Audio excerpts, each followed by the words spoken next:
Well, I mean, look, everyone has a problem with time. But the day has 24 hours and we sleep 6. Now, I know there's some out there that say, whoa, I need 8. Well, I say just sleep a little faster. Because the bottom line is we have 6 hours of sleep, 24 hours are available, so you have 18 hours now available. Do your work, your family, your hobbies, and also to learn something new or to do something new, which could easily be that you want to learn a new language, or that you want to read as a New Year's resolution, have to read a book every week, or you say, I'm gonna go and reshape my body. So you're gonna go and take this hour out of your schedule and say, I'm gonna train an hour every day. So this is for most people a huge challenge, but it is totally doable, I can tell them, because the kind of things that I did when I came to this country. I mean, I went to school, I was working in construction, I was working out my 5 hours a day, I was taking acting classes from 8 o'clock at night to 12 midnight. I was doing all of those things. I wanted to make sure that out of the 24 hours of the day, that I don't waste one single hour. Those hours were too precious. And so then I just want to tell people, don't give me this thing, I have a difficult time with the time and I don't have time for this and I don't have that. You have time, you make the time. When the President of the United States has time to work out, when the Pope has time to work out, then you have time to work out. You either win or you learn, especially in that high school, college setting. You're learning about yourself. If you went out there and you got your ass handed to you, then you just got beat and didn't learn anything, well, yeah, you're a loser. You take the moment, reflect on it, build on what you did wrong, and now you're actually, in a way, you've won. Now you know more about yourself. You know about more your limitations or what you need to improve and expand your talents or your limitations. So I guess whenever I'm doing a thing, I'm always looking on that passion. But we can't. Because you just can't turn on passion. You can't just turn on the desire to execute a task. It just doesn't work that way. And honestly, that isn't even what motivate means. Motivate doesn't mean to yell and scream and encourage. No, to motivate actually means to provide a motive. A reason why. So to motivate someone is to explain to them why they're doing what they're doing, how it will help them, where it'll take them, why they should continue to work and to struggle and to fight. And when you need motivation yourself, don't look for someone to scream and yell. Don't look for someone else to give you motivation. Look at yourself. Look at yourself and remind yourself why you are doing what you are doing. Remind yourself that this struggle, this temporary pain, this fight that you're in, this is what will make you stronger and faster and smarter and better.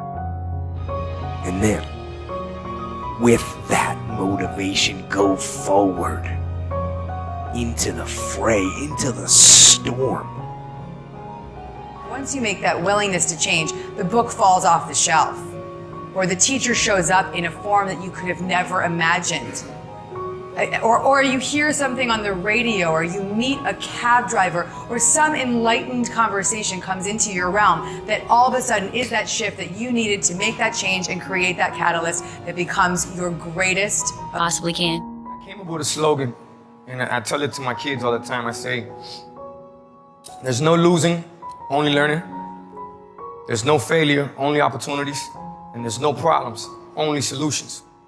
So to me, what failure is the mother of all success. If it wasn't for Michael Jordan getting cut from his 9th grade basketball team, he wouldn't have became Michael Jordan.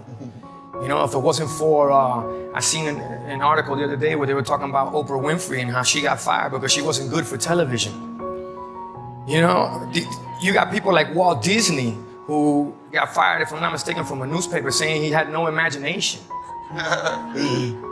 ¿Tú me entiendes lo que te estoy diciendo? These are the same people that I got to deal with. Tell me what's not a hit record. So what do you tell them? You tell them, you know that all they can do is learn and come back bigger, better, stronger, because all it's going to do is lead you in the right direction. See, if you're always winning, then you don't really understand what it is to win. You got to take those losses. You got to take those hits. There's got to be the valleys, the peaks, the ups, the downs. In order for you to, when it does happen, you go, wow, qué rico. This is what it's all about. And not only that, it's never about making it, guys. It's always about maintaining it. That's the toughest part. You may have setbacks, you may have failures, but you're not done. You're not even getting started. Not by a long shot. And if you ever forget that, just look to history. Thomas Paine was a failed corset maker, a failed teacher, and a failed tax collector before he made his mark on history with a little book called Common Sense. It helped ignite a revolution.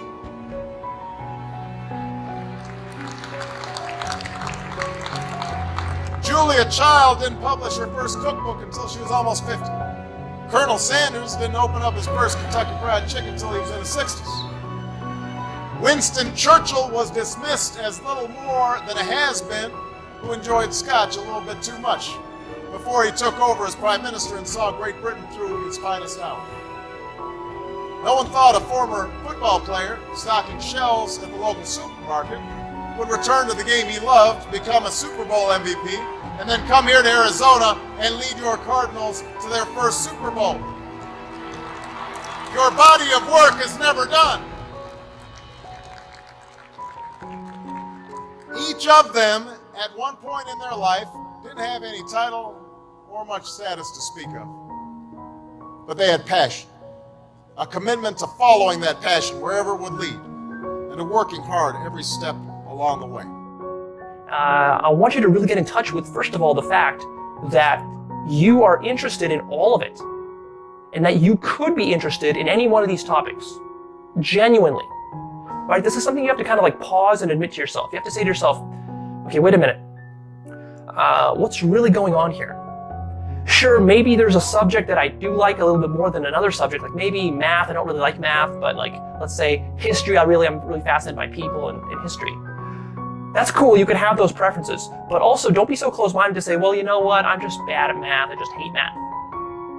If you say that, what I want you to do is actually I want you to ask yourself, pause and ask yourself, wait a minute, why do I hate this thing called math? Isn't it a part of reality? Isn't it fascinating that we can use mental concepts and numbers, and these numbers seem to have certain patterns to them, they work in certain very logical and interesting ways, and we can use this math to do science, we can use this math to do advanced technology. Isn't that fascinating to you? It should be fascinating to you no matter who you are, and even if it's not your like forte and your most passionate thing. This is important because in school you're going to have a diversity of subjects. You can learn to focus by practicing focus until it becomes automatic. One of my favorite quotes is from Goethe, the German philosopher, and he said, everything is hard before it's easy. So the formation of any new habit is hard before it's easy. You have to keep working at it. It's just like a bicycle. You keep falling down. You have to keep getting back up again until finally it becomes easier and easier, and soon it becomes automatic. And when you automatically get up each day, plan your day, and work on your most important goal, your whole life will transform. How do you stay driven? I'm going to ask you a question. How don't you stay driven? Well, let me get this right. You won the lotto of the universe, which is you are a human being on Earth. You, I'm just going to say this, I don't think people think about this. You won the lotto. You, in the universe, you're not some weird specimen in Mars that does nothing. You're not, a bird. You're not a sunflower. Like, you are a human being on Earth. You won the ultimate lottery, and you're not driven, and you're not fired up, and you're not going for it, and you're willing to sit like a lump and just wait till you die. You suck. Like, I don't know, you suck. Like, how do I stay driven? Because I couldn't even comprehend the alternative. We start to shift our perceptions. when we start to see things with a better perspective, when we start to see our experiences as obstacles turning into opportunities, or a resentment as a divine assignment to forgive more, or a moment of lack as an opportunity to focus on what we're grateful for rather than focus on what we don't have.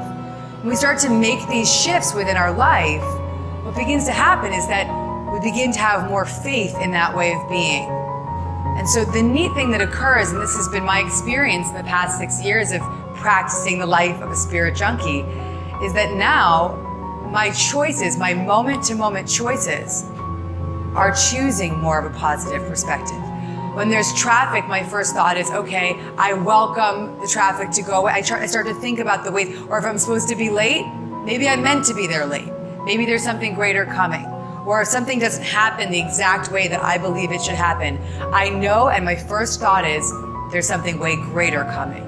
So this is just the types of miracles that occur in the ways that your mind begins to shift when you start to practice these principles in your every corner of your life.